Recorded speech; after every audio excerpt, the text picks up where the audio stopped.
साल 1963 में मुंबई में पैदा हुए गोविंदा ने बॉलीवुड की 165 से भी ज़्यादा फिल्मों में काम किया। वो 12 बार फिल्मफेयर अवार्ड नॉमिनेशन पा चुके हैं, 2 फिल्मफेयर अवार्ड जीत चुके हैं। बेहतरीन एक्टर, ज़बरदस्त डांसर और इन सबसे बढ़कर वो एक दमदार कॉमेडियन हैं। गोविंदा 90 के दशक के सबसे बड़े सुपरस्टार थे, लेकिन ये यकीन करना मुश्किल हो जाता है कि अचानक वो कैसे फिल्म इंडस्ट्री से गायब हो गए। 90 के दशक में पैदा हुए शायद ही कोई ऐसा हिंदी सिनेमा प्रेमी हो जिसने गोविंदा को किसी न किसी रूप में पसंद ना किया हो। लेकिन सवाल यही उठता है कि आखिर जिसे आज के दौर का सबसे बड़ा सुपरस्टार होने चाहिए था, वो फिल्मी दुनिया से कैसे गायब हो गया। गोविंदा ने देखा जाए तो 3 दशकों तक हिंदी सिनेमा पर राज किया और लगभग 165 फिल्मों में काम किया। एक इंटरव्यू में गोविंदा ने कहा था, एक वक्त ऐसा भी था जब मैंने एक साथ 70 फिल्में साइन कर ली थी, जिनमें से 8 से 10 फिल्में बंद हो गई और 4-5 फिल्में डेट्स की कमी की वजह से मुझे छोड़नी पड़ गई थी। साल 1987 में गोविंदा ने गुपचुप तरीके से सुनीता से शादी कर ली थी। उस दौरान उनका करियर ग्राफ ऊंचा जा रहा था। गोविंदा को टेंशन थी कि अगर उनकी शादी की बात सबके सामने आ गई तो उन्हें फिल्में मिलना बंद हो जाएंगी, लिहाजा इस बात को उन्होंने कई साल तक छुपाकर भी रखा।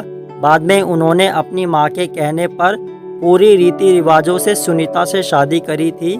बॉलीवुड का हीरो नंबर 1 यानी गोविंदा ने अपने डांस से लोगों को खूब एंटरटेन किया। शायद ही बॉलीवुड में दूसरा कोई एक्टर हो जो गोविंदा के एक्सप्रेशन और अलग अलग अंदाज में एक्टिंग कर सके। 80 और 90 के दशक में गोविंदा ने कई सुपरहिट फिल्में दी थीं। गोविंदा ने अपनी फिल्मी करियर की शुरुआत 1986 में की थी। उनकी पहली फिल्म लव 86 और दूसरी इल्ज़ाम थी। इसके बाद हत्या, जीते हैं शान से, 16 और शबनम जैसी फिल्मों ने उन्हें पॉपुलैरिटी दी थी। डेविड धवन और कादर खान के साथ उनकी तिगड़ी ने सिनेमा घरों में कॉमेडी का दौर शुरू किया। गोविंदा राजा बाबू से हीरो नंबर 1 बन गए, लेकिन 2000 दशक के आते आते वो धीरे धीरे सिल्वर स्क्रीन से गायब होने लगे। गोविंदा के करियर खत्म होने के पीछे कई वजह हैं। उनमें से एक फिल्म के सेट पर वो अनप्रोफेशनल हो गए थे। जिस डेविड धवन की फिल्मों से उन्होंने सबसे ज़्यादा नाम कमाया, उनसे झगड़ा कर लिया। सन 2006 में भागम भाग और सन 2007 में पार्टनर जैसी कॉमेडी फिल्मों में उन्हें पसंद तो किया गया, लेकिन इतना साफ था कि अब सोलो हीरो के तौर पर गोविंदा अपना चार्म खो चुके थे। ऐसा इसलिए था कि इससे पहले उनकी कई फिल्में रिलीज हुई, लेकिन वो छाप नहीं छोड़ पाए। किसी भी कलाकार के लिए समय के साथ बदलना बहुत ज़रूरी है, लेकिन गोविंदा अपनी कला में तो माहिर थे, लेकिन वक्त के साथ बदल नहीं पाए। गोविंदा कभी कभी शूटिंग के लिए नहीं आते थे, ऐसे में उनके साथ काम करना मुश्किल हो जाता था। उनके नखरों से कई मेकर्स परेशान हो गए थे, तो कोई उनकी लेट लतीफ़ी से। 2000 दशक में उनकी कई फिल्में आई। डू नॉट डिस्टर्ब, मनी है तो हनी है, लाइफ पार्टनर जैसी फिल्में बुरी तरह पिट गई। उन्हें सनी देओल की गदर से लेकर स्लमडॉग मिलियनेयर तक ऑफर हुई थी, लेकिन उन्होंने फिल्में ठुकरा दी थी।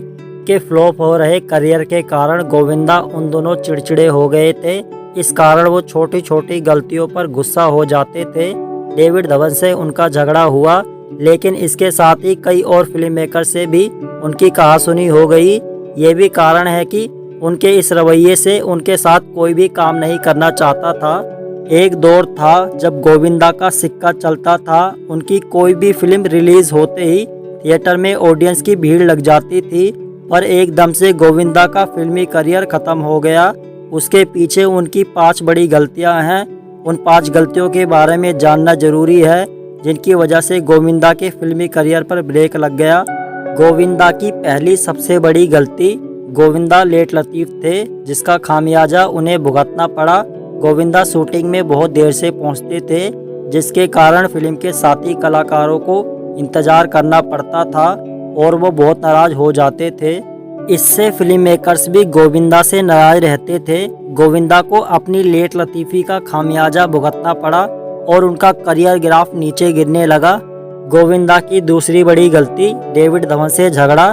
गोविंदा ने जब डेविड धवन से झगड़ा किया तो डेविड ने गोविंदा को काम देना कम कर दिया।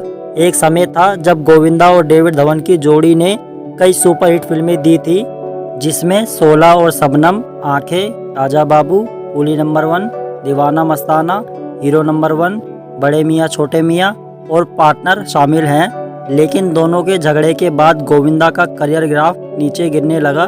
गोविंदा की तीसरी गलती, एक अच्छे एक्टर और बेहतरीन डांसर हैं, फिर भी गोविंदा ने अपनी फिटनेस पर बिल्कुल भी ध्यान नहीं दिया। ग्लैमरस इंडस्ट्री में फिट रहना बहुत ज़रूरी है, लेकिन गोविंदा ने इस पर बिल्कुल भी ध्यान नहीं दिया, जिसके कारण उन्हें काम मिलना कम होता गया और उनकी जगह न्यू कमर्स को काम दिया जाने लगा। गोविंदा की चौथी गलती, राजनीति में आना। गोविंदा ने माना कि राजनीति उन्हें रास नहीं आई और राजनीति में अपना समय देने के कारण गोविंदा की एक्टिंग करियर पर बुरा असर पड़ा और उनका फिल्मी करियर गिरने लगा। गोविंदा की पांचवी गलती, सलमान खान से पंगा। गोविंदा को भारी पड़ा। सलमान खान और गोविंदा के रिश्ते पहले बहुत अच्छे थे, लेकिन फिर दोनों के बीच में दूरियां आ गई। दरअसल सलमान खान दबंग फिल्म से गोविंदा की बेटी को लॉन्च करने वाले थे, लेकिन उनकी बेटी की जगह फिल्म में सोनाक्षी सिन्हा को ले लिया। इस वजह से दोनों के रिश्तों में खटास आ गई, जिसका असर गोविंदा के करियर पर भी पड़ा। अगर शायद वो ये सब गलती नहीं करते तो आज भी बड़े स्टार की तरह फिल्मों में दिख रहे होते, पर इन सब चीज़ों के बावजूद उनके फैन उनसे आज भी प्यार करते हैं और वो सब गोविंदा को फिर से बड़े पर्दे पर देखना चाहते हैं। दोस्तों, आपको गोविंदा की कौन सी फिल्म अच्छी लगती है, कमेंट करके ज़रूर बताएं और वीडियो अच्छी लगी हो तो लाइक कर देना और ऐसी मज़ेदार वीडियो के लिए चैनल को सब्सक्राइब कर लेना। धन्यवाद।